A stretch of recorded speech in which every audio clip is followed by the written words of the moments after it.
Hello hi welcome back to gold channel. இன்றைக்கி November 26ஆம் தேதி இன்று தங்கம் மற்றும் வெள்ளியோட விலை நிலவரம் எப்படி இருப்பதற்கான வாய்ப்புகள் இருக்குது, விலை அதிகரிக்குமா விலை குறையுமா அப்படிங்கிறத பற்றி பார்த்துடலாம். ஸோ அதுக்கு முன்னாடி நேற்றுக்கு 22 கேரட் ஆபரண தங்கம் ஒரு கிராமுக்கு 200 ரூபாய் விலை அதிகரித்து 11,720 ரூபாய்க்கு விற்பனை ஆகிட்டு வருது. வெள்ளி ஒரு கிராமுக்கு 3 ரூபாய் அதிகரித்து 174 ரூபாய்க்கு விற்பனை ஆகிட்டு வருது.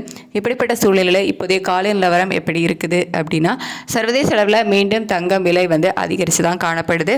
அது மட்டும் இல்லாமல் US டாலருக்கு நிகரான இந்திய ரூபாயோட மதிப்பு நமக்கு கிட்டத்தட்ட 10 பைசாக்கு மேலே வீக் ஆகிருக்கு. 89.21 பைசா அந்த ரேஞ்சில் இருக்குது. ஸோ இந்த காரணங்களால் இன்றைக்கி மீண்டும் தங்கம் விலை அதிகரிப்பதற்கான வாய்ப்புகள் தான் இருக்குது. எவ்வளோ ரூபாய் வரைக்கும் அதிகரிக்கலாம் அப்படின்னா, ஒரு கிராமுக்கு ஒரு 30 ரூபாயிலிருந்து ஒரு 60 ரூபாய் வரைக்குமே விலை அதிகரிப்பதற்கான வாய்ப்புகள் தான் இப்போதைய நிலவரப்படி இருக்குது. இன்னும் ஒரு மணி நேரத்துக்கு டைம் இருக்குது. அதிலிருந்து அப் அண்ட் டவுன் மாறுவதற்கான வாய்ப்புகள் இருக்கலாம். அதுக்கடுத்து வெள்ளியோட விலையுமே சர்வதேச அளவில் அதிகரித்து தான் காணப்படுது. அதுக்கேற்ற மாதிரி இந்திய ரூபாயோட சப்போர்ட் லெவலும் நமக்கு இல்லை, 10 பைசா கிட்ட வீக்காக இருக்குது. அப்படிங்கிறதுனால வெள்ளியோட விலையும் அதிகரிப்பதற்கான வாய்ப்புகள் தான் இருக்குது. எவ்வளோ ரூபாய் வரைக்கும் அதிகரிக்கலாம் அப்படின்னா, ஒரு கிராமுக்கு ஒரு ரூபாயிலிருந்து ஒரு 4 ரூபாய் வரைக்குமே அதிகரிப்பதற்கான வாய்ப்புகள் தான் வெள்ளியிலையுமே இருக்குது. ஸோ சர்வதேச அளவில் தங்கம் மற்றும் வெள்ளி இரண்டுமே விலை அதிகரித்து தான் காணப்படுது.